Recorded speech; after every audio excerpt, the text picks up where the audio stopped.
তুমি কি পাপ করেছো, কি অন্যায় করেছো?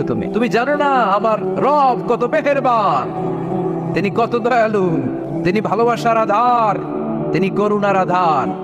তোমার পাপ অন্যায় যদি হয় খালের পানি সমান, বিলের পানির সমান, আমার আল্লাহর দয়া সাগরের পানির সমান। তোমার পাপ আর অন্যায় যদি হয় পাহাড়ের সমান, আমার আল্লাহর ভালোবাসা আর দয়া হচ্ছে আকাশের সমান। তুমি যদি তওবার মতো তওবা করতে পারো, ক্ষমার মতো ক্ষমা চাইতে পারো, চোখের পানি ছেড়ে, চোখের পানির বড় দাম, চোখের পানির মধ্যে বিশাল কারিশমা, এটা আল্লাহ খুব পছন্দ করে।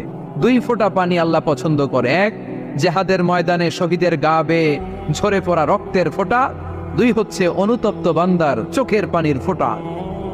বান্দা যখন অনুতপ্ত হয়ে চোখের পানি ছেড়ে কাঁদে, তার চোখের পানি চোখ বেয়ে নাকের ডগা বেয়ে মাটিতে পড়ার আগেই ওই অনুতপ্ত বান্দার সব গুনাহ আল্লাহ মাফ করে দেয়। একদিন